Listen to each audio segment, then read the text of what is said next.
अस्सलाम वालेकुम बच्चों, हेयर इज़ कुमैल हैदर और welcome to campus dot P K. उम्मीद है कि आप सारे खैरियत से होंगे और वालेकुम सलाम बेटा, वालेकुम सलाम। अच्छा जी, बच्चे कोई अगर वर्कशीट के हवाले से कोई बात पूछ, वालेकुम सलाम बेटा, वालेकुम सलाम, तो आप पूछ सकते हैं। 1 मिनट आपको मैं टाइम दे सकता हूँ, 1-2 मिनट्स, इसके बाद फिर हम लेक्चर स्टार्ट करेंगे, ठीक है जी बच्चे।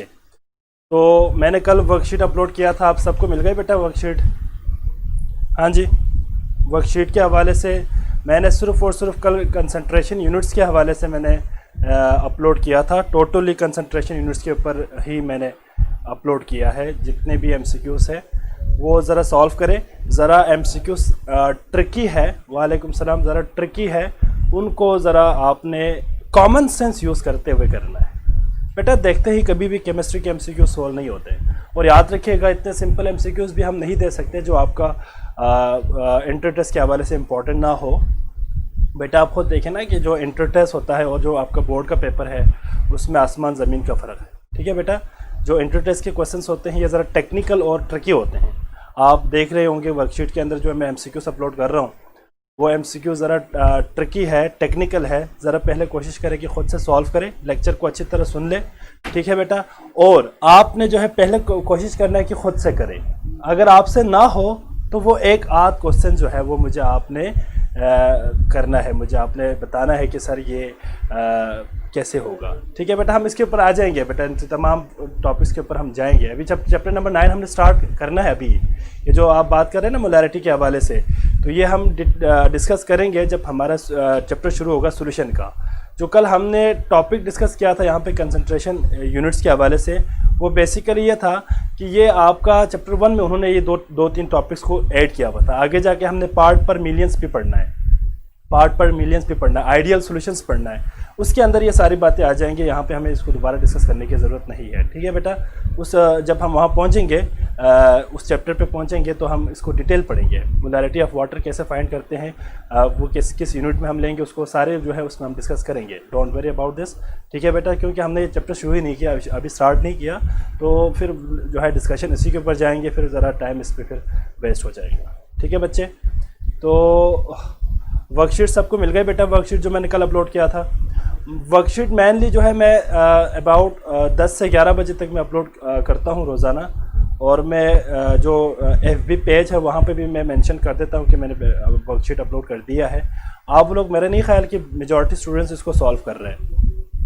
कुछ बच्चे हैं जो इनको सॉल्व कर रहे हैं, साथ साथ डिस्कस भी कर रहे हैं। तो आप लोग भी साथ साथ इसको मेंशन किया करें, साथ साथ इसको डिस्कस करके मुझे बताया करें कि सर इसका अगर ये जो है कैसे करना है। कुछ स्टूडेंट्स ऐसे हैं जो ख़ुद से कोशिश करते हैं। बेटा वालेकुम सलाम, ठीक है, वालेकुम सलाम। बेटा अभी स्केड्यूल फाइनल हो रहा है, डिस्कशन के लिए भी मैं आपको बता दूँगा। डिस्कशन भी अभी है, अभी डिस्कशन और FLP दोनों, ठीक है। इसके बाद हम कर लेंगे। तो मैं बताना ये चाह रहा था कि आप लोग पहले ख़ुद से कोशिश करें, कुछ टॉपिक्स को ख़ुद से करने की कोशिश करें।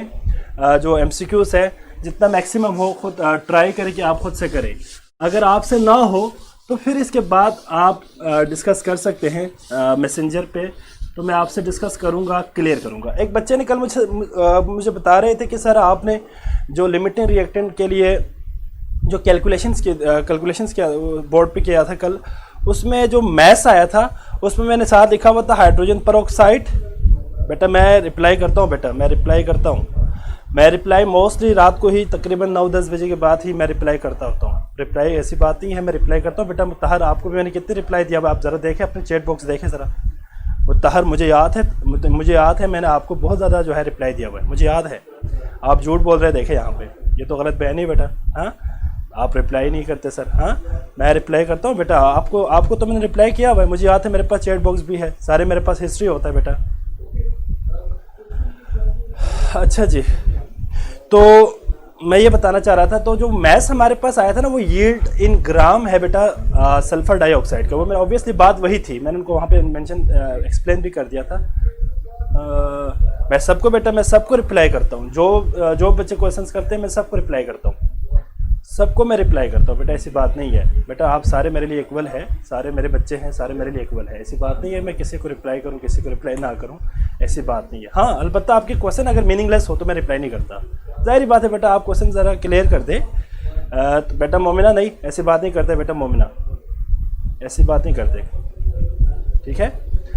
अच्छा जी, तो आज हम जो चैप्टर पढ़ेंगे बेटा, आपका चैप्टर 1 ख़त्म हो गया, ठीक है, यूनिट 1 ख़त्म हो गया है। अब जो यूनिट 2 है, यूनिट 2 चैप्टर 2 जिसको हम कहेंगे बेटा, बातें ना करें आपस में, note talking with each other, हाँ जी, आपस में बातें ना करें वरना फिर मैं चैट हाइड कर दूंगा, फिर मैं बता रहा हूँ, ठीक है। आप ज़रा लेक्चर पे फोकस करें, लेक्चर की तरफ देखें और सही तरह इसको सुने। अच्छा मेरी बात ज़रा सुने, मैं बताना ये चाह रहा था, चैप्टर 1 ख़त्म हो गया है, अब चैप्टर 2 जब हमारे जो है चैप्टर 2 स्टार्ट हो जाएंगे बेटा, तो इसमें 2 बातें आपने याद रखनी है। इसमें बहुत सारे टॉपिक्स ऐसे हैं जो नम्स में है, उसमें यूएचएस में नहीं है, तो मैंने दोनों को साथ लेके चलना है।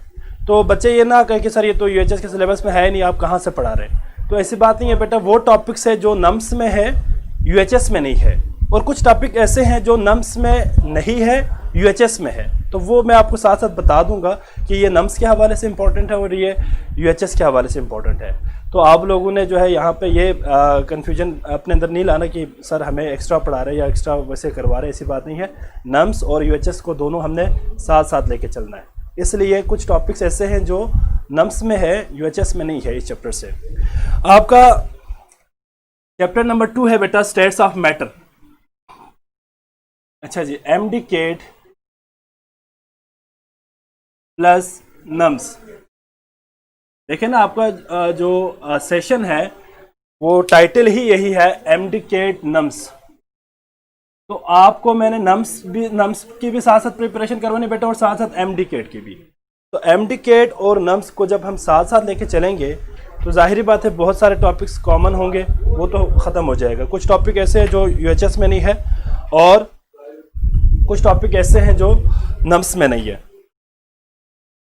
बेटा मुतहर, मैंने आपको क्या कहा था, मैंने बस। अच्छा जी, चैप्टर नंबर 2 है, चैप्टर नंबर 2 है बेटा,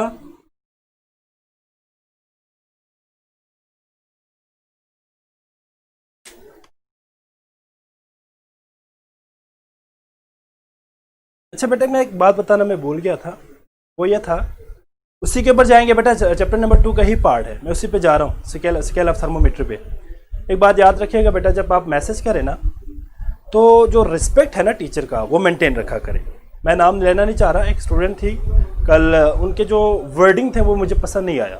ऑब्वियसली बेटा आप जब टीचर से जब सवाल कर रहे होते हैं ना, तो आपकी जो लैंग्वेज है वो रिस्पेक्टफुल होना चाहिए, ठीक है बच्चे। तो आप जब क्वेश्चन करें तो प्रॉपर वे में, देखिए एक टीचर का एक रिस्पेक्ट होता है, उसको कभी भी आप डिनाई ना करें, उसको लाजमी आप जो है साथ साथ मेंटेन रखें, ठीक है, वरना मैं रिस्पॉन्स नहीं दूंगा बेटा। इसी के ऊपर जा रहे हैं हम चैप्टर नंबर 2 में। आज जो हम टॉपिक्स पढ़ेंगे उसमें नंबर 1 हम स्केल ऑफ थर्मोमीटर पढ़ेंगे बेटा, स्केल ऑफ थर्मोमीट्री। सेकेंड हम पढ़ेंगे स्टेट्स ऑफ मैटर में गैसेस, सॉलिड, लिक्विड्स की प्रॉपर्टीज। इसके बाद हम डिस्कस करेंगे gas laws and general gas equation, और अगर टाइम हमारे पास हो तो फिर हम उसमें यूनिट्स ऑफ आर को भी डिस्कस करेंगे इसमें, ठीक है बच्चे। No let's start our today lecture बेटा। हम डिस्कस कर रहे थे स्केल ऑफ थर्मोमीट्री, तो मैं आज हम यहां से शुरू करेंगे स्केल ऑफ थर्मोमीट्री। बेटा याद रखिएगा, thermometry is somehow related to the temperature, temperature से रिलेटेड है। तो हम यहाँ पे अब कुछ स्केल्स को डिस्कस करेंगे जो थर्मोमीट्री टेम्परेचर से रिलेटेड है, जिसमें कल हमने डिस्कस किया था वाटर को एज ए रेफरेंस लेके हमने कुछ एग्जांपल्स को डिस्कस किया था। उसमें number one was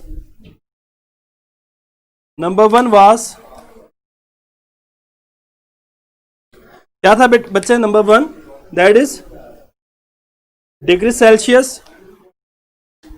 number 1 is centigrade या सेल्सियस, डिग्री सेल्सियस, सेंटीग्रेड या सेल्सियस, जिसको हम किससे रिप्रेजेंट करते हैं? डिग्री और सी से। ठीक है बच्चे, वाटर एज अ रेफरेंस हम लेंगे, वाटर को एज अ रेफरेंस हम लेंगे। और इसमें आपने याद रखना है बेटा कि आइस बनती है 80 डिग्री सी पे, कल हमने बात की थी, और वाटर बॉयल करेगा 800 डिग्री सेल्सियस टेम्परेचर। और यहां पे ये बात आपने याद रखनी है कि ice will form at 0 degree C and boil at 100 degree C. अगर आप 0 से 100 तक काउंट करें तो टोटल आपके पास कितने पार्ट्स होंगे बच्चे? टोटल आपके पास 100 पार्ट्स होंगे, और हर पार्ट 1 डिग्री सेल्सियस के बराबर है। ठीक है बच्चे, तो ये आपके पास एक स्केल हमने अभी डेवलप करना है बेटा, आगे कन्वर्जन बेसिकली हमने डिस्कस करना है। सेकेंड आपके पास क्या है बेटा? सेकेंड इज क्या है बच्चे इसमें? फ़ारेनहाइट, डिग्री फ़ारेनहाइट जिसको हम डिग्री एफ के साथ रिप्रेजेंट करते हैं। ठीक है बच्चे, इसमें याद रखिएगा डिग्री फ़ारेनहाइट में, हाँ जी बिल्कुल, डिग्री फ़ारेनहाइट में याद रखिएगा जो वाटर आइस बनती है 832 फ़ारेनहाइट पे आइस बनती है, और 212 डिग्री फ़ारेनहाइट पे बॉयल करेगा। ये भी आपको याद होना चाहिए बेटा। Ice will form 832 degree Fahrenheit while boil 8, किस पे बॉयल करेंगे बेटा? 212 पे। अगर आप यहां से लेकर, अगर आप बात करते हैं यहां से लेकर यहां तक, तो तकरीबन 180 पार्ट्स होंगे। कितने पार्ट्स होंगे बेटा? 180 पार्ट्स, और हर पार्ट 1 डिग्री फ़ारेनहाइट के इक्वल होते हैं। Similarly number third is the kelvin scale. ठीक है बच्चे, और केल्विन को हम के से रिप्रेजेंट करते हैं बेटा, केल्विन को हम के से रिप्रेजेंट करते हैं। और यहां पे अगर हम बात करते हैं formation of ice and boiling की, तो यहां पे याद रखिएगा 273 केल्विन पे आइस बनती है वाटर, और 373 केल्विन पे बॉयल करेगा। So ice is form and water boil at 373 Kelvin. ठीक है बच्चे, अब यहां से यहां तक अगर हम बात करें तो टोटल हमारे पास कितने पार्ट्स है बच्चे? टोटल हमारे पास 100 पार्ट्स है। कितने पार्ट्स है बेटे? 100 पार्ट्स है, और हर पार्ट 1 केल्विन के बराबर है। ठीक है बच्चे, अब इसमें जो बात आपने अच्छी तरह याद रखनी है बेटा एमसीक्यू पॉइंट ऑफ व्यू से, कि केल्विन इज बेसिकली, याद रखिएगा केल्विन क्या है बेटा आपके पास? केल्विन एसआई यूनिट है टेम्परेचर का, ये एसआई यूनिट है टेम्परेचर का। ठीक है बच्चे, एसआई यूनिट है टेम्परेचर का। बेटा डिग्री इस्तेमाल नहीं करते, डिग्री मींस स्टैंडर्ड फॉर्म, एक स्टैंडर्ड फॉर्म में नहीं रखते हम इसको बेटा। ये आपके बुक में ही है, स्केल ऑफ थर्मोमीट्री है, चार्ल्स लॉ से पहले। मैं इसको पहले इसलिए डिस्कस कर रहा हूँ क्योंकि ये आपको जो है बाद में भी वैसे मैंने करवाना था, लेकिन मैं लॉस को साथ करवा दूंगा और ये जो एक्स्ट्रा टॉपिक्स उसको मैं अलग करवा दूंगा, इसलिए मैंने पहले करवा दिया है। ये आपके टॉपिक में ही है। डिग्री हम इस्तेमाल इसलिए नहीं करते बेटा केल्विन, क्योंकि एक स्टैंडर्ड फॉर्म होता है किसी भी, अभी देखिए डिग्री सेल्सियस को हम एक स्टैंडर्ड लेते हैं, हर जगह पे जो है एक टेम्परेचर मेजर करने के लिए हम स्टैंडर्ड रहते हैं। ठीक है, कैलकुलेशंस में केमिस्ट्री के अंदर हम केल्विन में लेंगे, क्योंकि केल्विन हमारे पास एसआई यूनिट है, और डिग्री फ़ारेनहाइट और डिग्री रैंकाइन वगैरह को हम स्टैंडर्ड के साथ, ये जो आपके पास नॉट लगा रहे हैं दिस शो स्टैंडर्ड, ये हम नॉट नहीं लगा रहे, इसलिए हम डिग्री केल्विन नहीं कहेंगे, सिर्फ केल्विन कहेंगे, क्योंकि इसके ऊपर हम डिग्री नहीं लगा रहा, स्टैंडर्ड फॉर्म नहीं लगा रहा। ठीक है बच्चे, तो SI unit of temperature is kelvin. अब यहां पे रैंकाइन लास्ट में डिस्कस करेंगे, इससे पहले जो आपने बात यहां पे याद रखनी है बेटा, दैट इज कन्वर्जन। आपने कन्वर्ट करना है, कन्वर्ट करना है बेटा आपने किसको? आपने डिग्री सेल्सियस को केल्विन में कन्वर्ट करना है। ठीक है बच्चे, और डिग्री सेल्सियस को आपने फ़ारेनहाइट में कन्वर्ट करना है, और फ़ारेनहाइट को आपने डिग्री सेल्सियस में कन्वर्ट करना है। ठीक है बच्चे, और एक और कन्वर्जन मैं आपको सिखा दूंगा, लेकिन ये आपके बुक में नहीं है, ये इंजीनियरिंग हायर क्लासेस में आ जाते हैं, लेकिन जस्ट वैसे आप याद रखिएगा। हम यहां से फ़ारेनहाइट से रैंकाइन में कैसे जाएंगे उसको भी स्लाइड ही देख लेंगे। ठीक है बच्चे, तो ये 2-3 कन्वर्जन हम देखेंगे यहाँ पे, इन कन्वर्जन्स को हम डिस्कस करेंगे। अब सवाल ये पैदा होता है कि सर डिग्री फ़ारेनहाइट से केल्विन में कैसे जाएंगे, तो बेटा इसके लिए अब तक कोई स्केल डेवलप नहीं हुआ अब तक, ठीक है, वो आप कन्वर्ट नहीं कर सकते, अब तक कोई स्केल डेवलप नहीं हुआ अब तक। खैर, सो सबसे पहले हम देखेंगे कि how we can convert degree Celsius into Kelvin. ये तो सिंपल है बेटा, हमारे पास याद रखिएगा केल्विन किसके बराबर होगा बेटा, Kelvin will be equal to जो टेम्परेचर गिवन है डिग्री सेल्सियस में, उसमें आप प्लस करेंगे 273 को। जब आप 273 प्लस करेंगे तो temperature will convert into kelvin. जो डिग्री में था उसको हमने किस में लेके गया बेटा, केल्विन में लेके गया। ठीक है बच्चे, और केल्विन में हो तो क्या करेंगे, अगर आपने केल्विन से डिग्री में जाना हो तो इसको माइनस कर देंगे, सिंपल उलट कर देंगे ना बच्चे। अगर आपको डिग्री चाहिए तो आप इसको इस साइड पे लेके जाए तो ये माइनस हो जाएगा, तो सिंपल आपके पास कन्वर्जन है। नंबर 2 जो यहां पे हमने डिस्कस करने बेटा, दैट इज अगर हम जाए फ़ारेनहाइट से डिग्री सेल्सियस में, ठीक है बच्चे, फ़ारेनहाइट से डिग्री सेल्सियस में जाने के लिए आपने फॉर्मूला याद रखना है बेटा। फॉर्मूला है that is degree Celsius will be equal to 5/9 into Fahrenheit, degree Fahrenheit minus 32. This formula is used to calculate या to convert degree Fahrenheit into degree Celsius. Degree Fahrenheit को डिग्री सेल्सियस में ले जाने के लिए हम इस फॉर्मूले को यूज करेंगे। अब यहां पे ये फॉर्मूला क्या है बेटा, degree Celsius is equal to 5/9 degree Fahrenheit minus 32। ये फॉर्मूला क्लियर है बेटा, कोई मसला इस फॉर्मूले में, किसी बच्चे को इस फॉर्मूले में कोई प्रॉब्लम है तो डिस्कस कर सकते हैं जी बच्चे। इसमें एक सवाल यह पैदा होता है कि भाई 5/9 कहां से आया, 5/9 कहां से आया, बता सकता है कोई बच्चा, ये 5/9 कहां से है बेटा? हाँ जी, कोई है? 5/9 बेटा हमने यहां से लिया है, इधर देखे जरा, बोर्ड पे देखे सारे बच्चे, 5/9 आपने कहां से लिया बेटा, देखे जरा। अगर हम बॉइलिंग पॉइंट ऑफ वाटर, मतलब आप देखें तो 0 डिग्री से 100 तक कितने पार्ट्स है, 100 पार्ट है ना, टोटल 100 पार्ट्स है, मतलब आइस से बॉयल तक अगर आप देखें तो 100 पार्ट्स है। आप इस 100 को डिवाइड कर दे इस 180 पार्ट्स के ऊपर, तो आपका आंसर आएगा 5/9।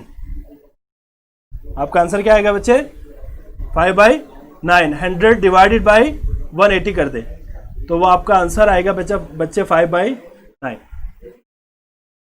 पॉइंट इज गॉट इट बेटा? जी बेटा, बिल्कुल बिल्कुल, 100/180।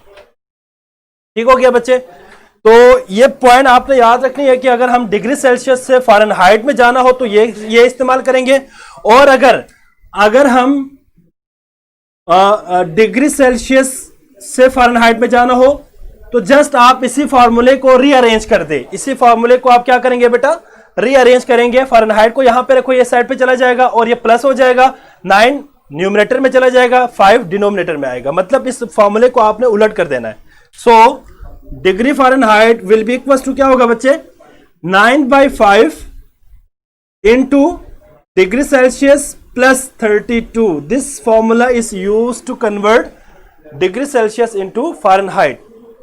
बेटा 32 क्या चीज है, 32 is the freezing point of the water in degree Fahrenheit. जो डिग्री फ़ारेनहाइट में हमने लिया था स्टैंडर्ड के तौर पे 32 को, वो यहां से बेसिकली लिया हुआ है ये चीज।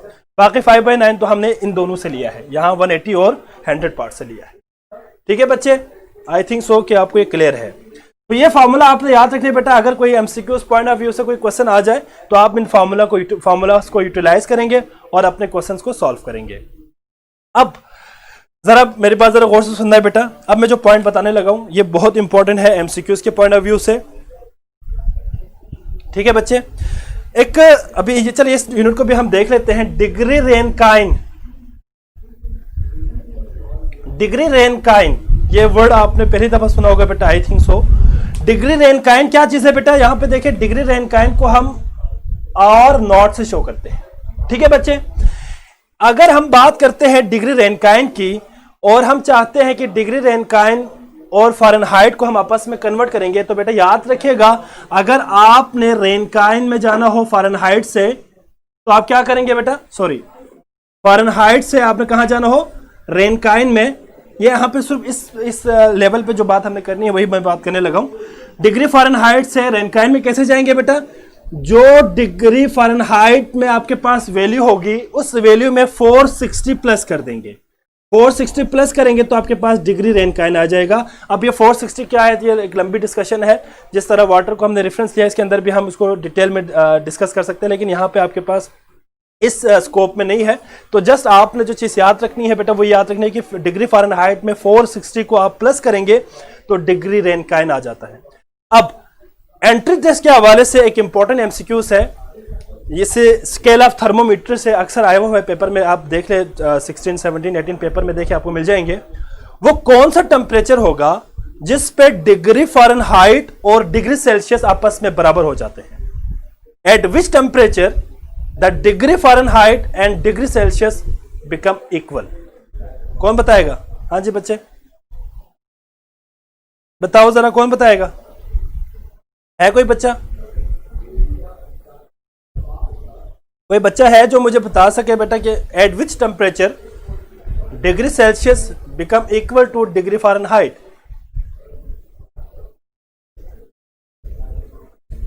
Very good, -40। -40 is the answer. Very good बेटा, वेरी गुड बेटा। याद रखिएगा ये एमसीक्यू पॉइंट ऑफ व्यू से बहुत इंपॉर्टेंट है। -40 वो टेम्परेचर है, इस टेम्परेचर पे आपका डिग्री फ़ारेनहाइट बराबर हो जाएंगे डिग्री सेल्सियस के। तो बेटा ये पॉइंट आपने याद रखने एमसीक्यू पॉइंट ऑफ व्यू से। अब ये कैसे पता चलेगा आपको? -40 को आप इन दोनों में से किसी भी फॉर्मूले में पुट कर दे, फ़ारेनहाइट के जगह पे -40 पुट कर दे, डिग्री जगह पे -40 पुट कर दे, आपके पास आंसर इक्वल आएगा। दोनों में आपके पास आंसर इक्वल आएगा। इसलिए याद रखिएगा -40, +40 नहीं बेटा, हमदाना बेटा +40 नहीं है, -40, इट्स -40। ठीक है, तो -40 is the temperature at which the degree Celsius and degree Fahrenheit becomes equal. अब बेटा जरा देखिए, अगर किसी बच्चे को इसमें कोई क्वेश्चन है तो पूछ सकते हैं, अदरवाइज मैं आगे मूव करूंगा। जी बच्चे, किसी बच्चे का कोई क्वेश्चन है? आई थिंक सो कोई क्वेश्चन नहीं है, अगर होते तो आप पूछ ले। ठीक है भाई, हम नेक्स्ट टॉपिक की तरफ चलते हैं। That is properties of gases, liquid and solid. Just हम इसमें साथ ही जो है इसको डिस्कस करेंगे। प्रॉपर्टीज ऑफ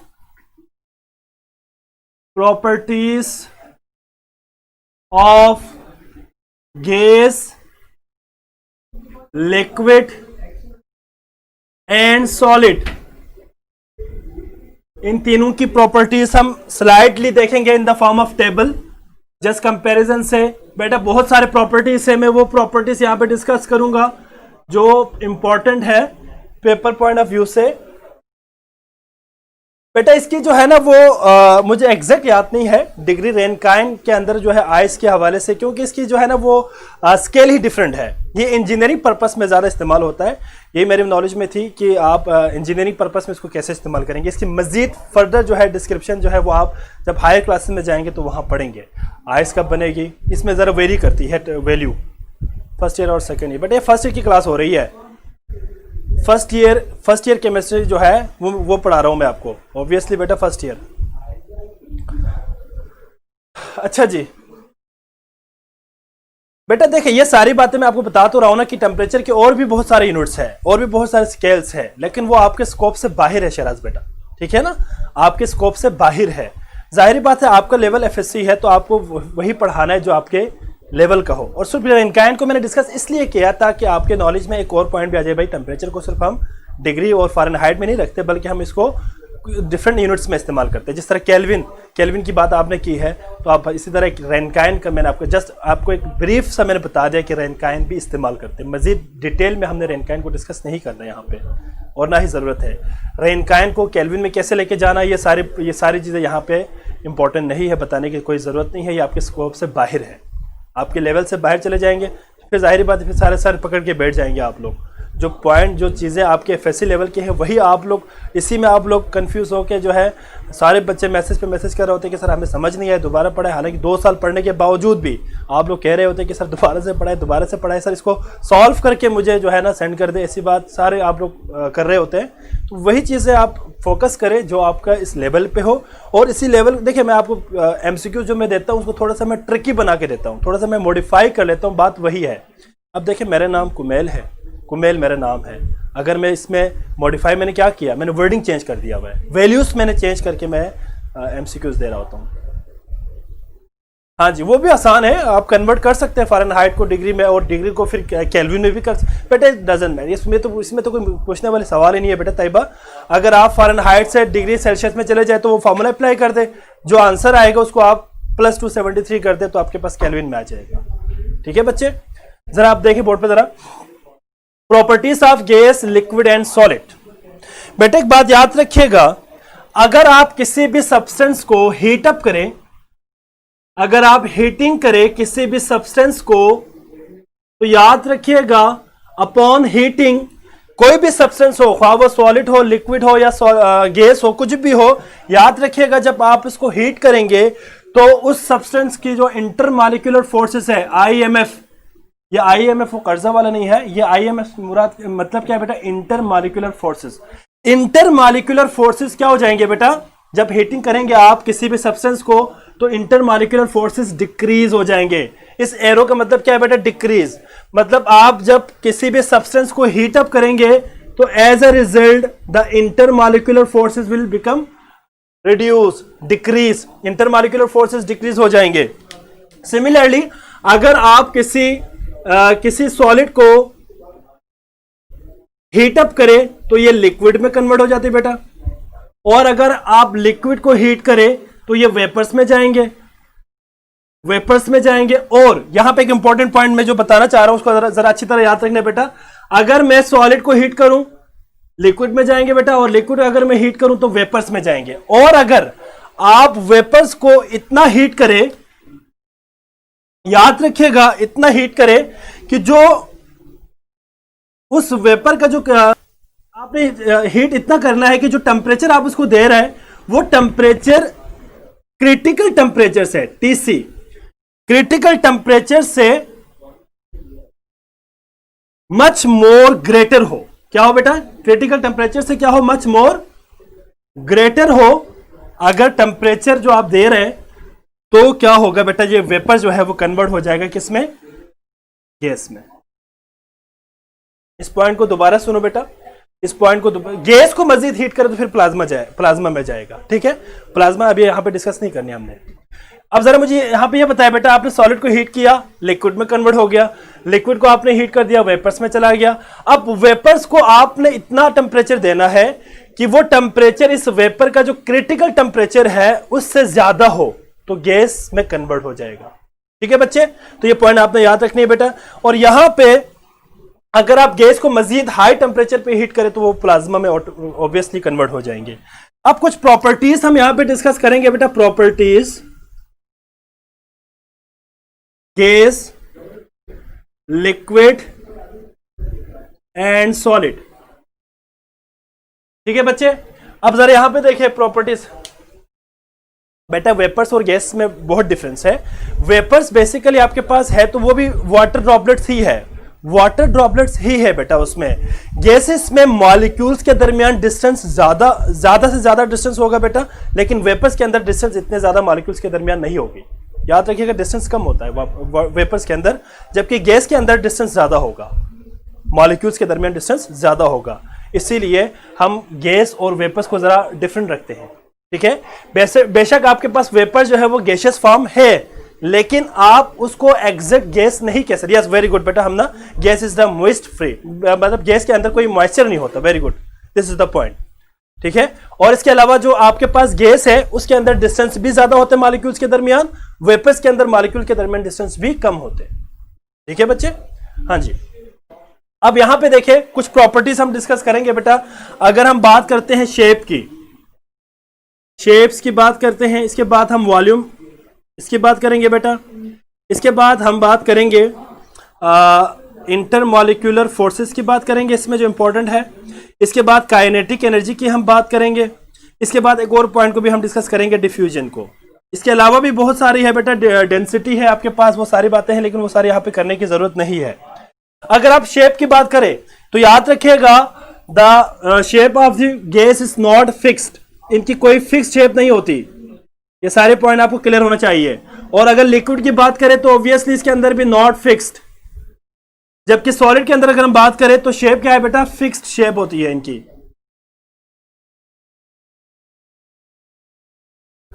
बेटा ऑब्वियसली काइनेटिक एनर्जी गैसेस की ज्यादा होगी एज कंपेयर टू वेपर के अंदर, तभी तो वो एक दूसरे से दूर चले जाएंगे ना बेटा। जिसकी काइनेटिक एनर्जी ज्यादा होती है वो और फास्टली मूव करेंगे, एज अ रिजल्ट वो एक दूसरे से और फार अपार्ट चले जाएंगे। ठीक है बच्चे, हाँ जी।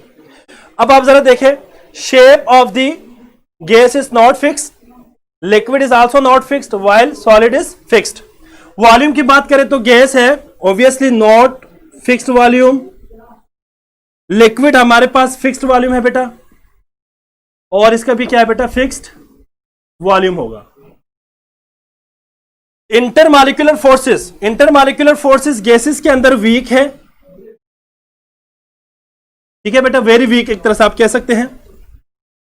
लिक्विड के अंदर स्ट्रांग होगा बेटा as compare to gases, while in solid very strong. बेटा आपको ये रेड कलर नजर आ रहा है ना, जो मैं रेड से लिख रहा हूं? जी बेटा, एनर्जी से मुराद यहां पे काइनेटिक एनर्जी की ही हम बात करेंगे। ठीक है बच्चे, अब वही बात आ रही है जो तुम लोग कह रहे हैं शाकिब बेटा मैं यहां पे वही बात डिस्कस करने लगा हूं। काइनेटिक एनर्जी सबसे ज्यादा किसकी होगी बेटा, गैसेस की, हाई काइनेटिक एनर्जी। ठीक है बच्चे, इसकी क्या होगी बेटा, मॉडरेट काइनेटिक एनर्जी होगी, मॉडरेट काइनेटिक एनर्जी। और सॉलिड के अंदर क्या होगी बेटा, very very weak kinetic energy होगी, या लो काइनेटिक एनर्जी आप कह सकते हैं। वीक से मुराद यहां पे मैं लो कर देता हूं, लो काइनेटिक एनर्जी। डिफ्यूजन की बात करें तो ऑब्वियसली डिफ्यूजन क्या है बच्चे, डिफ्यूजन क्या है बेटा, डिफ्यूजन आपको पता है movement of molecule from area of higher concentration to the area of lower concentration. तो डिफ्यूजन में याद रखिएगा गैसेस हाई, इसके अंदर डिफ्यूजन जो रेट है वो हाई है, इसके अंदर लो है एज कंपेयर टू गैसेस, और सॉलिड के अंदर नेग्लिजिबल है। सॉलिड के अंदर क्या है बच्चे, नेग्लिजिबल है। Obviously translational kinetic energy, rotational kinetic energy, vibrational kinetic energy, ये सारे जो है टाइप्स है बेटा, वो हम इंटरमॉलिक्यूलर फोर्सेस में पढ़ेंगे। बेटा मैंने यहां पे लिखा है, ये रेड में नजर नहीं आ रहा आपको? अच्छा ठीक है, अब तो कर लोगे ना, इसमें इतना मसला तो मेरे ख्याल नहीं है। अब हमारा नेक्स्ट टॉपिक शुरू हो जाएगा बेटा, इसमें कोई क्वेश्चन तो नहीं किसी का? हाँ जी, नेक्स्ट टॉपिक है दैट इज गैस लॉस। बेटा अब इसमें आपने जरा अच्छी तरह कंसंट्रेशन देना है, क्योंकि अब हम लॉस को डिस्कस करने लगा है बेटा। ठीक है बच्चे, मैं कर देता हूं, चेंज कर दूंगा। ठीक है, अब मैं ब्लैक और ब्लू से ही लिखूंगा। ठीक है, गैस लॉस, गैस लॉस, हमारे पास डिफरेंट गैस लॉस है बेटा, याद रखिएगा डिफरेंट गैस लॉस है, उनको हम यहां पे डिस्कस करेंगे।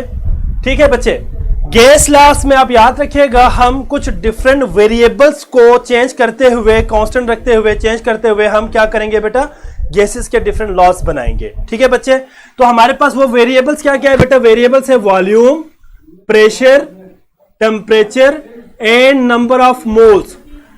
Volume, pressure, temperature and number of moles are the variables जिसको हम इस्तेमाल करते हुए गैस लॉ को क्या करेंगे बेटा, डेवलप करेंगे। ठीक है बच्चे, एक बात याद रखिएगा, जो गैस लॉ है, जो गैसेस लॉ है, for example general gas equation की अगर हम बात करें PV = nRT, ठीक है, तो याद रखिएगा ये जो गैस लॉस है, जितने भी हमारे पास गैस लॉस है, इन तमाम गैसेस लॉ को हम अप्लाई करते हैं फॉर आइडियल गैसेस। किसके लिए अप्लाई करते हैं बेटा, ये एप्लीकेबल किसके लिए है बेटा, याद रखिएगा दिस पॉइंट, ये वेरी इंपॉर्टेंट पॉइंट है। गैस लॉस तमाम के तमाम याद रखिएगा बेटा, अप्लाई ऑन किस पे अप्लाई करेंगे बेटा? Ideal gases. ये आइडियल गैस क्या है, नॉन आइडियल गैस क्या है, ये सारी बातें आगे आ जाएंगे, डिस्कस हम डिटेल करेंगे। वैसे याद रखिएगा इन लॉस को आपने याद रखना है बेटा, ये किसके लिए एप्लीकेबल होगा? ये एप्लीकेबल होगा सिर्फ और सिर्फ आइडियल गैसेस के लिए। अब क्वेश्चन ये है, क्या आप गैसेस लॉ को रियल गैसेस या जनरल गैस के ऊपर अप्लाई कर सकते हैं? जी बच्चे, हाँ जी,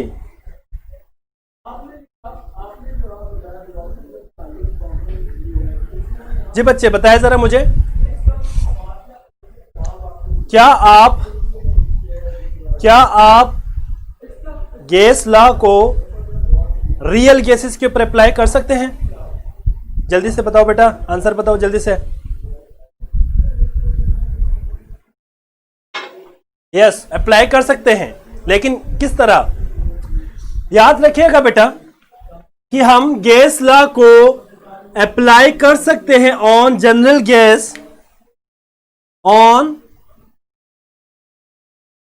गैस अप्लाई कर सकते हैं, लेकिन एक मखसूस कंडीशन पे कर सकते हैं बेटा, कर सकते हैं एक स्पेसिफिक कंडीशंस पे। वो कंडीशन क्या होगा बेटा कि हमने उस गैस का जो टेम्परेचर है उसको हमने हाई रखना है।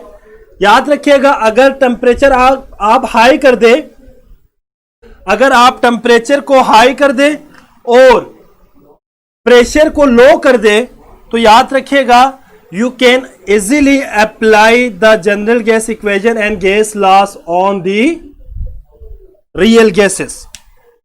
क्या करेंगे बच्चे? हम प्रेशर को कम कर देंगे, प्रेशर को लो कर देंगे और टेम्परेचर को बढ़ा देंगे। अगर आप टेम्परेचर इंक्रीज कर दे और प्रेशर को कम कर दे, तो वो जो गैस लॉ है उसको आप जनरल गैसेस के ऊपर अप्लाई कर सकते हैं। Every gas can be compressed but every gas do not show liquefaction. Why बेटा? बेसिकली याद रखिएगा, हाइड्रोजन की बात अगर आप करें, हीलियम की बात करें, तो हाइड्रोजन और हीलियम इनका साइज बहुत स्मॉल है। अगर गैस का जो साइज है ना, अगर स्मॉल हो जाए तो लिक्विफेक्शन आसानी से नहीं होती। ये लिक्विफेक्शन के टॉपिक में हम डिस्कस भी करेंगे। कुछ पोलैरिटी भी होती है, याद रखिएगा। गैस अगर साइज ज्यादा हो ना तो वो आसानी से पोल्स बना सकते हैं, एज अ रिजल्ट उनके दरमियान अट्रैक्शन होगी। याद रखिएगा, लिक्विड के अंदर उन मॉलिक्यूल्स के दरमियान अट्रैक्शन ज्यादा होती है, गैस के अंदर जो है अट्रैक्शन कम होती है। एज अ रिजल्ट क्या होगा, जब अट्रैक्शन इंक्रीज होगी तो वो अपने वह जो है गैसियस फेज को कन्वर्ट करके किस में जाएगा? लिक्विड में। तो यहाँ पे कुछ गैसेस इसलिए लिक्विफेक्शन शो नहीं करती, लाइक हाइड्रोजन है, हीलियम है, इसलिए शो नहीं करती क्योंकि इनका साइज वेरी स्मॉल है और उनके अंदर पोलैरिटी नहीं होती, इसलिए। वो मैं बात करूंगा बेटा, आगे डिस्कस करूंगा। हाई टेम्परेचर है नहीं बच्चे, लो प्रेशर पे नहीं, टेम्परेचर ज्यादा रखना है और कम रखना है, तब एप्लीकेबल है। हाँ जी, यस, तब एप्लीकेबल है। टेम्परेचर ज्यादा रखना है, प्रेशर कम रखना है। अच्छा जी, खैर, अब हम कुछ लॉस को यहां पे डिस्कस करेंगे बच्चे। जो लॉस हम यहां पे डिस्कस करने लगे हैं बेटा, वो है लॉ, सारे आप फेमिलियर है, हम सारे डिटेल डेरिवेशन यहां पे नहीं करेंगे, हम slightly MCQs point of view से इसको डिस्कस करना है। Number 1, as we know that कि लॉ नंबर 1 है, दैट इज बॉयल्स लॉ। क्या है बच्चे?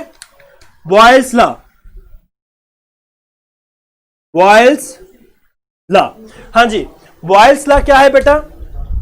बॉयल्स लॉ है, volume of a given mass of a gas is inversely proportional to the pressure provided the temperature and number of moles remain constant.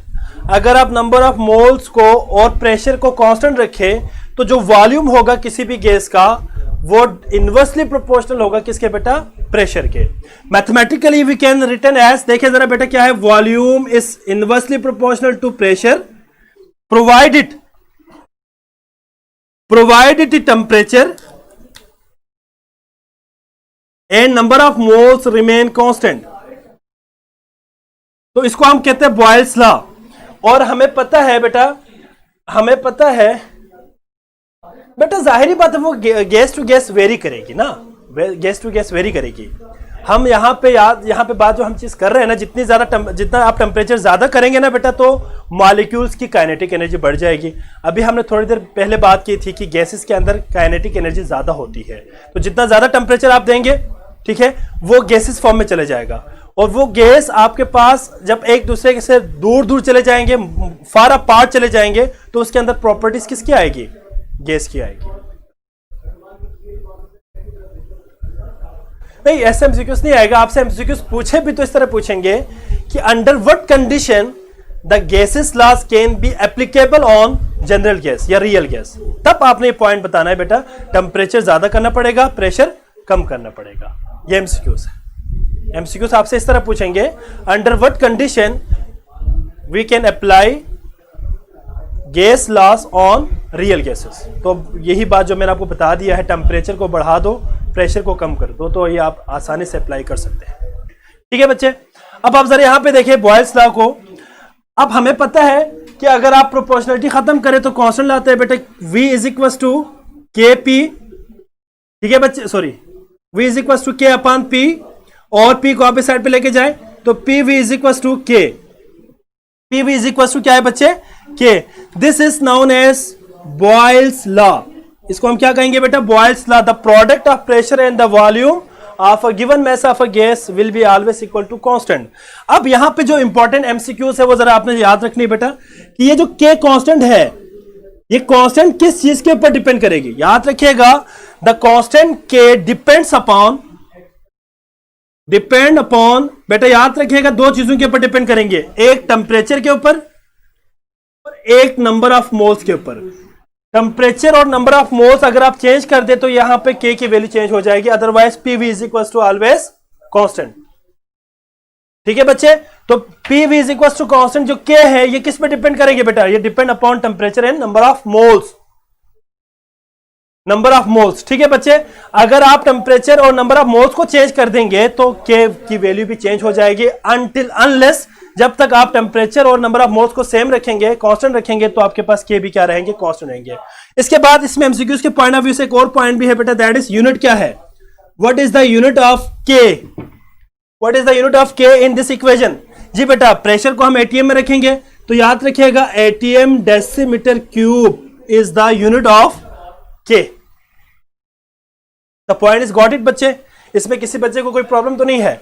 अब आपने जो यहां पे पॉइंट याद रखनी है बेटा वो ये है कि हमारे पास एक और फॉर्म भी है बॉयल्स लॉ के, P1 V1 is equal to P2 V2 is equal to K।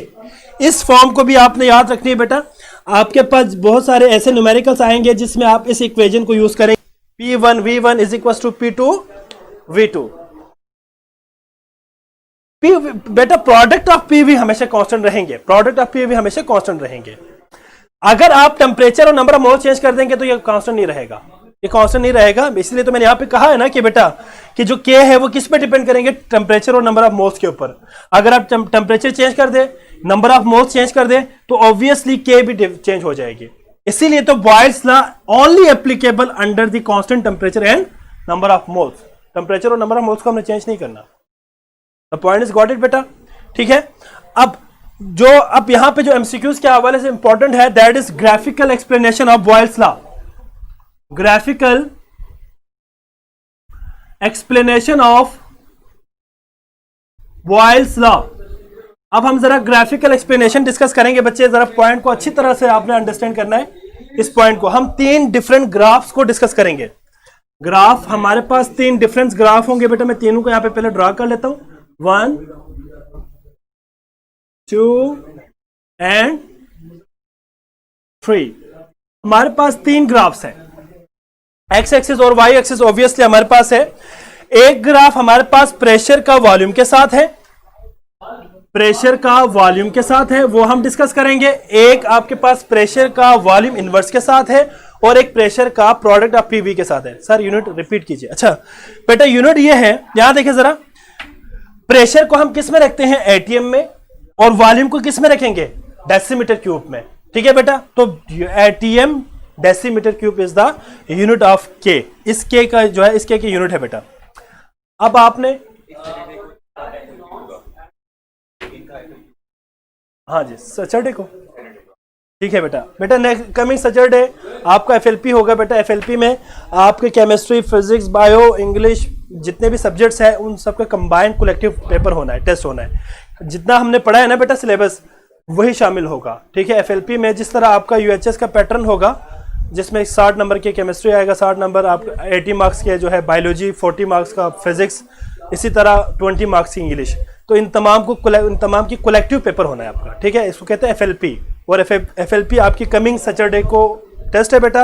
और आई थिंक सो मंडे को डिस्कशन होगी, वो आपको स्केड्यूल मिल जाएंगे, आप वहां से देख लेना, ठीक है बेटा। स्केड्यूल आपको मिल जाएंगे, उस स्केड्यूल के अकॉर्डिंग आपकी डिस्कशन भी होगी, साथ में टेस्ट भी होगा। अच्छा जरा इसको देखें जरा बेटा, याद रखिएगा अगर आप प्रेशर और वॉल्यूम के दरमियान ग्राफ ड्रा करें, इस इक्वेशन के मुताबिक देखिए, बॉयल्स लॉ के मुताबिक अगर आप प्रेशर को बढ़ा दे, यहां देखिए जरा बच्चे, अगर आप प्रेशर इंक्रीज करें तो वॉल्यूम क्या होगा? वॉल्यूम डिक्रीज हो जाएगा बेटा। अगर आप प्रेशर कम कर दे तो वॉल्यूम इंक्रीज हो जाएगा। अब यहां पे इनवर्स रिलेशन है, तो जो हमारे पास यहां पे कर्व आती है, जो लाइन, जो ग्राफ अगर हम ड्रा करें तो कर्व कुछ इस तरह से आएगी, इस तरह से, ठीक है बच्चे। ये जो कर्व है, इस कर्व को कहते हैं आइसोथर्म। क्या कहते हैं बेटा इस कर्व को? The curve is known as isotherm. अब आइसोथर्म से क्या मुराद है? आइसोथर्म से मुराद ये है कि टेम्परेचर सेम है, टेम्परेचर आपने चेंज नहीं किया, इसको हम आइसोथर्म बोलते हैं, ठीक है बच्चे। और यहां पे याद रखिएगा, इसको हमने फॉर एग्जांपल T1 कहा। एक टेम्परेचर के ऊपर आपने कंप्लीट एक्सपेरिमेंट को परफॉर्म किया, तमाम के तमाम एक्सपेरिमेंट में एक ही टेम्परेचर रखा है, इसलिए हम इसको आइसोथर्म बोलेंगे। मैथमेटिकली अगर आप बात करें मोर टेक्निकल वे में, तो इस कर्व को कहते हैं हाइपरबोला। इस कर्व को क्या बोलते हैं? हाइपरबोला। और मोर टेक्निकली अगर आप बोले तो रेक्टेंगुलर हाइपरबोला। बेटा वो जब आएगा ना वक्त तो बता दूंगा। बेटा प्रेशर के बहुत सारे यूनिट्स है। प्रेशर को आप एटीएम में कर सकते हैं, मिलीमीटर ऑफ एचजी में, टॉर में, इसके अलावा पास्कल में, न्यूटन पर मीटर में। बेटा ये सारे यूनिट्स हम डिस्कस करेंगे जब आपको मैं यूनिट ऑफ आर डिस्कस करूंगा ना बेटा सवेरा, तो उसमें मैं आपको बताऊंगा कि प्रेशर के कौन कौन से यूनिट्स हो सकते हैं, वॉल्यूम के कौन कौन से यूनिट्स हो सकते हैं, वो सारे हम इसमें डिस्कस करेंगे। अब इसमें यहां पे डिस्कस करने की जरूरत नहीं है, ठीक है बच्चे। अब यहां पे अगर मैं टेम्परेचर को T1 से T2 कर दूं, टेम्परेचर को T1 से T2 कर दूं, तो याद रखिएगा T2 पे, टेम्परेचर T2 पे अगर आप देखें तो जाहिर बात है, अब मैंने एक्सपेरिमेंट चेंज कर दिया, एक और एक्सपेरिमेंट शुरू किया जिसमें मैंने टेम्परेचर को T2 रख दिया। फॉर एग्जांपल मैं कहता हूं कि T1 मेरे पास एक टेम्परेचर था, इसमें मैंने कंप्लीट एक्सपेरिमेंट को परफॉर्म किया, इसके बाद एक और एक्सपेरिमेंट परफॉर्म किया जिसमें टेम्परेचर को T2 रख दिया। तो यहां पे हम ये बात कर सकते हैं कि T2 is greater than T1। T2 क्या है बेटा? ग्रेटर है T1 से। मतलब क्या है बच्चे इसमें? मतलब यह है कि आपने जो सेकेंड एक्सपेरिमेंट परफॉर्म किया है वो टेम्परेचर हाई टेम्परेचर पे जो है परफॉर्म किया है। अब इस केस में अगर आप जरा देखें तो जो आइसोथर्म है, ये जो कर्व है, ये away from the volume axis जा रहा है। वॉल्यूम से अवे क्यों जा रहा है इसके मैं आपको रीजन बताने लगा हूं। रीजन ये है कि भाई ये away from the volume axis क्यों जा रहा है बेटा? क्योंकि अगर आप टेम्परेचर को चेंज कर देते हैं, अगर आप टेम्परेचर को चेंज कर दे, टेम्परेचर को बढ़ा दे, मतलब पहले आपके पास 0 था, इस पे पूरा एक्सपेरिमेंट को परफॉर्म किया, आपके पास ये कर्व आई। अब आपने एक और एक्सपेरिमेंट किया जिसमें टेम्परेचर ज्यादा लिया है। जब आप टेम्परेचर ज्यादा लेंगे और एक्सपेरिमेंट परफॉर्म करेंगे तो ऑब्वियसली वॉल्यूम क्या हो जाएंगे बेटा? वॉल्यूम इंक्रीज हो जाएगा। जब वॉल्यूम इंक्रीज होगा तो जो कर्व है वो away from the volume axis चला जाएगा। इसलिए हम इसको नहीं बेटा, यहां पे जरूरत नहीं है। स्टैंडर्ड टेम्परेचर और प्रेशर पे हमारे पास जो एसटीपी है उस पे, या हम यहाँ पे स्टैंडर्ड जब बात कर रहे होते हैं ना बेटा, तो हम यहाँ पे एक ही यूनिट इस्तेमाल करेंगे, एटीएम को। नॉर्मली हम एटीएम को इस्तेमाल करेंगे। एसआई यूनिट की तरफ जाए तो फिर न्यूटन पर मीटर स्क्वायर आ जाएगा, ठीक है, या पास्कल आ जाएगा। 10, 13, 25 न्यूटन पर मीटर स्क्वायर। बेटा आप लोग आपस में बातें ना करें, जरा यहाँ पे देखें, ठीक है बच्चे। अब यहां तक क्लियर हो गया बेटा। अगले नेक्स्ट आपके पास जो ग्राफ है, that is the graph between volume inverse and pressure. Volume inverse and pressure. बेटा आपस में बातें ना करें आप लोग। बेटा रीजन रिपीट कर दूं? अच्छा हाँ जी, ऑब्वियसली बेटा इसमें पता है क्या बात है? इसमें बात यह है कि अगर आप टेम्परेचर देखें, टेम्परेचर को मैंने सेकेंड एक्सपेरिमेंट में चेंज कर दिया, T2 कर दिया, और मैंने यहां पे लिखा है T2 is greater than T1। जब आप टेम्परेचर बढ़ा देंगे तो वॉल्यूम क्या होगा? वॉल्यूम इंक्रीज हो जाएगा। क्यों? क्योंकि जब आप टेम्परेचर बढ़ा देंगे तो गैस की काइनेटिक एनर्जी बढ़ जाएगी। जब गैस की काइनेटिक एनर्जी बढ़ जाएगी तो वो मोर रैंडमली और मोर फास्टली मूव करेंगे and as a result they goes away from each other, as a result the volume will be increase. वही बात मैंने बता दिया बेटा आपको, रीजन बता दिया है। रीजन बता दिया है कि टेम्परेचर का बढ़ाने से वॉल्यूम इंक्रीज हो रहा है, जिसकी वजह से isotherm away from the volume axis जा रहा है। सेकंड ग्राफ है आपके पास प्रेशर का वॉल्यूम इनवर्स के साथ। बेटा ये बात याद रखिएगा, जब प्रेशर का वॉल्यूम इनवर्स के साथ अगर हम रिलेशन देखें तो ये डायरेक्ट प्रोपोर्शनल है, डायरेक्टली प्रोपोर्शनल है। तो आपके पास एक स्ट्रेट लाइन आएगी इस तरह। इसको फॉर एग्जांपल हम कहते हैं T1 और इसको हम T2 कह देते हैं। फॉर एग्जांपल मैं यहाँ पे दो लाइन ड्रा करता हूं बेटा। यहाँ पे फॉर एग्जांपल ये दो लाइन्स में आपको मैंने ड्रा कर दिया, ठीक है, T1 और T2। इसमें भी सेम बात होगी बेटा, T2 is greater than T1, बात वही है। अब सवाल ये पैदा होता है बेटा कि यहां पे डायरेक्टली प्रोपोर्शनल कैसा है। अभी मैंने कहा बेटा कि आपके पास जो वॉल्यूम है, वॉल्यूम के साथ प्रेशर क्या है बच्चे, वॉल्यूम के साथ प्रेशर इनवर्सली प्रोपोर्शनल है। अगर वॉल्यूम का इनवर्स ले ले तो डायरेक्टली प्रोपोर्शनल होगा। तो हम यहां पे कह सकते हैं कि जो प्रेशर होगा वो वॉल्यूम इनवर्स के साथ डायरेक्टली प्रोपोर्शनल होगा। तो जितना ज्यादा प्रेशर बढ़ाएंगे वॉल्यूम इनवर्स क्या हो जाएगा बेटा, इंक्रीज होगा। वॉल्यूम इनवर्स से मुराद क्या है, वॉल्यूम में कमी, वॉल्यूम कम हो रहा है। बेसिकली वॉल्यूम इनवर्स से मुराद क्या है बेटा, वॉल्यूम कम हो रहा है। तो अब जब आप प्रेशर बढ़ा देंगे तो वॉल्यूम इनवर्स क्या हो जाएंगे बेटा, वॉल्यूम इनवर्स भी इंक्रीज हो जाएगा। As a result overall volume क्या हो जाएगा, कम हो जाएगा। ठीक है बच्चे, तो इस केस में भी आपके पास यही बात है। रीजन क्या है बेटा, अगर आप प्रेशर को बढ़ा देते हैं तो वॉल्यूम क्या हो जाएंगे, वॉल्यूम डिक्रीज हो जाएगा और वॉल्यूम इनवर्स क्या हो जाएंगे आपके पास, इंक्रीज हो जाएंगे। तो जब वॉल्यूम इनवर्स इंक्रीज हो जाए तो टोटल वॉल्यूम क्या हो जाएंगे, डिक्रीज हो जाएंगे। टेम्परेचर है ना बेटा, T1 T2 टेम्परेचर है, कोई भी टेम्परेचर है जिस टेम्परेचर पे आप एक्सपेरिमेंट परफॉर्म कर रहे हैं, जिस टेम्परेचर पे आप एक्सपेरिमेंट परफॉर्म कर रहे हैं उसको हम T1 T2 का नाम दिया हुआ है। नेक्स्ट आपके पास एक और ग्राफ है बेटा, दैट इज प्रेशर का प्रोडक्ट ऑफ पीवी के साथ। अगर आप प्रेशर का प्रोडक्ट ऑफ पीवी के साथ ग्राफ ड्रा करें तो आपके पास एक स्ट्रेट लाइन आएगी बेटा, एक स्ट्रेट लाइन आएगी इस तरह से आपके पास एक स्ट्रेट लाइन आएगी। इस लाइन में एक बात आपने याद रखनी है, बड़ी इंपॉर्टेंट पॉइंट है कि चाहे मर्जी जितना आप प्रेशर इंक्रीज करें, जो प्रोडक्ट ऑफ पीवी है वो हमेशा क्या रहेगा, कांस्टेंट रहेगा। कौन सा पॉइंट बेटा, किस पॉइंट की बात कर रहे हो, वॉल्यूम इनवर्स की बात कर रहे हो। दोबारा सुनो बेटा, दोबारा सुनो, मैं इसको जरा दोबारा रिपीट करता हूं। I repeat this point. यहां देखिए जरा, मैंने ये कहा बच्चे कि हमारे पास जो प्रेशर है वो वॉल्यूम के साथ इनवर्सली प्रोपोर्शनल है। ऐसा ही है ना बेटा, अगर मैं बात करूं वॉल्यूम का प्रेशर के साथ तो इनवर्स प्रोपोर्शनल है। अगर मैं प्रेशर का रिलेशन देखूं वॉल्यूम इनवर्स के साथ, इस 1/v का मतलब क्या है बेटा, v-1, वॉल्यूम इनवर्स है ना, वॉल्यूम इनवर्स। तो अगर आप प्रेशर का वॉल्यूम इनवर्स के साथ रिलेशन देखें तो यहां पे डायरेक्टली प्रोपोर्शनल है। जितना प्रेशर बढ़ाएंगे वॉल्यूम इनवर्स बढ़ जाएगी, वॉल्यूम इनवर्स की वैल्यू बढ़ जाएगी। जब वॉल्यूम इनवर्स की वैल्यू बढ़ जाएगी तो याद रखिएगा जो वॉल्यूम होगा वो कम हो जाएगा। जाहिर बात है बेटा, प्रेशर का बढ़ाने से वॉल्यूम क्या हो रहा है, प्रेशर का बढ़ाने से वॉल्यूम क्या हो रहा है, वॉल्यूम कम हो रहा है। जब वॉल्यूम कम हो जाएगा तो वॉल्यूम इनवर्स क्या हो जाएंगे, इंक्रीज हो जाएगा। बैटरी लो हो गया, बैटरी लो हो गया सर, जस्ट एक मिनट बेटा मैं जरा देखता हूं। बैटरी लो हो गया, बैटरी, ठीक है बच्चे। तो ये इस पॉइंट में मेरे ख्याल क्लियर हो गया सबको। नेक्स्ट आपके पास पॉइंट है, दैट इज अभी बैटरी चेंज कर लेते बेटा। अच्छा, तो हमारे पास प्रेशर का प्रोडक्ट ऑफ पीवी के साथ अगर आप देखें, हमने बॉयल्स लॉ में ये बात डिस्कस की थी बेटा कि product of PV is always remain constant in boils law. Boyle's law में प्रोडक्ट ऑफ पीवी हमेशा कांस्टेंट के बराबर है। जब प्रोडक्ट ऑफ पीवी कांस्टेंट के बराबर है तो आप जितना मर्जी प्रेशर बढ़ा दे, पीवी हमेशा क्या रहेगा, कांस्टेंट रहेगा। तो मतलब यहां पे पीवी की वैल्यू चेंज नहीं होगी, तो आपके पास एक इस तरह की स्ट्रेट लाइन आएगी। ठीक है बच्चे। अच्छा, T2 ऑन लेफ्ट, ऑब्वियसली बेटा देखिए यहां पे बात यह है कि जब आप प्रेशर इंक्रीज कर देंगे तो वॉल्यूम क्या हो रहा है, कम हो रहा है। जब वॉल्यूम कम हो जाएंगे तो वॉल्यूम इनवर्स क्या हो जाएगा, बढ़ जाएगा। इसलिए वॉल्यूम इनवर्स यहां पे है ना, ये वॉल्यूम इनवर्स है, ये देखिए ये वॉल्यूम इनवर्स है। तो इस वॉल्यूम इनवर्स के जो एक्सिस है इससे अवे चले जाएगा। अवे चले जाने का मतलब क्या है, इंक्रीज होना। ठीक है बच्चे, वॉल्यूम इनवर्स यहां पे इस एक्स एक्सिस पे है ना बेटा, एक्स एक्सिस पे, तो इस तरफ को नहीं जाएगा बल्कि ये अवे चला जाएगा, away from the volume inverse axis. हाँ जी, और इसके बाद अगर आप प्रेशर बढ़ा दे तो प्रोडक्ट ऑफ पीवी हमेशा क्या रहेंगे बेटा, कांस्टेंट रहेंगे, क्योंकि हमने बॉयल्स लॉ में ये चीज पढ़ के आया है। तो याद रखिएगा पीवी को हम एक टर्म देते हैं बेटा, कंप्रेसिबिलिटी फैक्टर।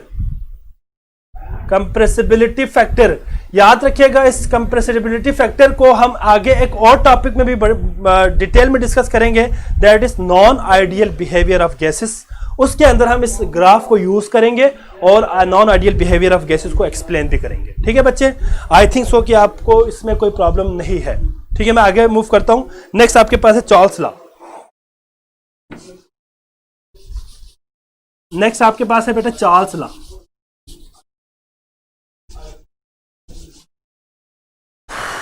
अगर किसी का कोई क्वेश्चन है तो आप पूछ सकते हैं बेटा।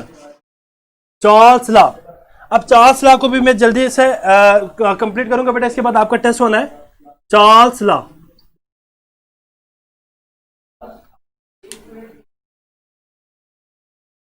चार्ल्स लॉ क्या है बेटा? चार्ल्स लॉ है कि volume of a given mass of a gas is directly proportional to absolute temperature. अगर एब्सोल्यूट टेम्परेचर के साथ डायरेक्टली प्रोपोर्शनल हो, volume V is directly proportional to absolute temperature, और यहां पे जो चीज कांस्टेंट है बेटा that is pressure and number of moles are constant. ये कांस्टेंट होना चाहिए। एक बात याद रखिएगा, जो चार्ल्स लॉ है उसमें जो टेम्परेचर, सर मुझे अभी भी समझ नहीं आया सेकंड बेटा, सेकंड ग्राफ पे क्या मसला है? मैंने ये कहा है बेटा, मेरी बात दोबारा सही तरह सुनो। सेकंड ग्राफ में मैंने ये कहा है कि अगर आप प्रेशर बढ़ा दे तो वॉल्यूम क्या होगा, कम हो जाएगा।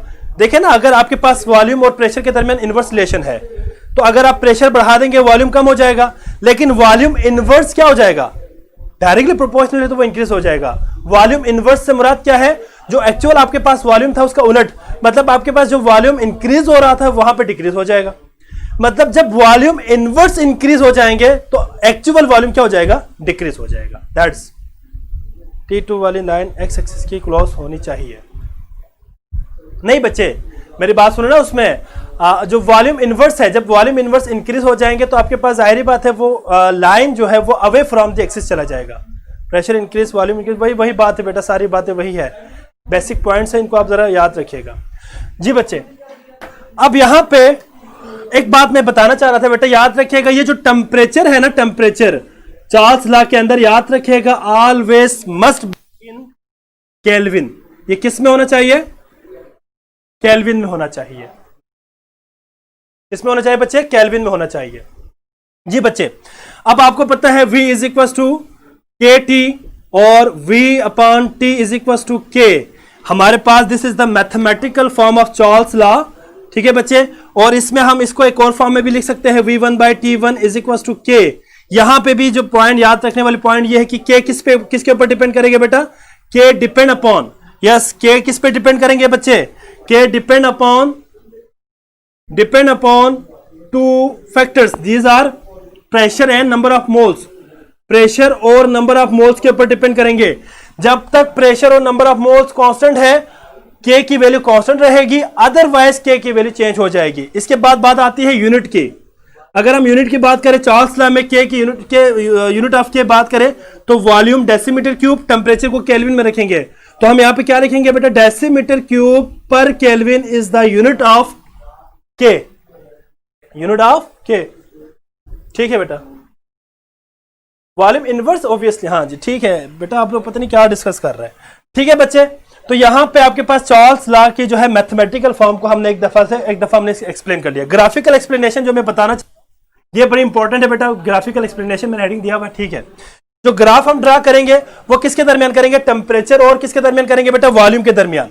याद रखिएगा कि ये आपके पास टेम्परेचर और वॉल्यूम के दरमियान एक ग्राफ में ड्रा करने लगा हूं। जल्दी से टाइम खत्म हो गया, इसके बाद में आपको 2 मिनट का टेस्ट लेना है। वॉल्यूम, जब आप ग्राफ ड्रा करेंगे तो आपके पास कुछ इस तरह की एक लाइन आएगी बेटा। ये आप लोगों ने डिस्कस किया होगा बेटा। ये देखिए जरा, फॉर एग्जांपल ये आपके पास एक लाइन है बेटा, इस तरह की लाइन आएगी बेटा। याद रखिएगा, अगर आप टेम्परेचर को इंक्रीज कर दें टेम्परेचर इंक्रीज कर दे, वॉल्यूम क्या हो जाएगा, वॉल्यूम क्या हो जाएगा बेटा, इंक्रीज हो जाएगा, डायरेक्टली प्रोपोर्शनल है। मजीद इंक्रीज करो, मजीद इंक्रीज हो जाएगा। अगर आप टेम्परेचर को कम करें, वॉल्यूम कम हो जाएगा, मजीद कम करें, मजीद कम हो जाएगा। एक वक्त आएगा कि अगर आप इसको मजीद कम करते जाए तो बेटा एक वक्त आएगा कि आपके पास -273.16 degree Celsius which is equal to 0 Kelvin. ये किसके बराबर है, 0 केल्विन के बराबर है। इस टेम्परेचर पे आके इस गैस का वॉल्यूम क्या हो जाएगा, 0 हो जाएगा। जब गैस का वॉल्यूम 0 हो जाएगा तो इस हाइपोथेटिकल टेम्परेचर को क्या बोलते हैं, एब्सोल्यूट जीरो। एब्सोल्यूट जीरो किसे कहेंगे बेटा, the temperature at which the volume of a given mass of a gas become zero हो जाए।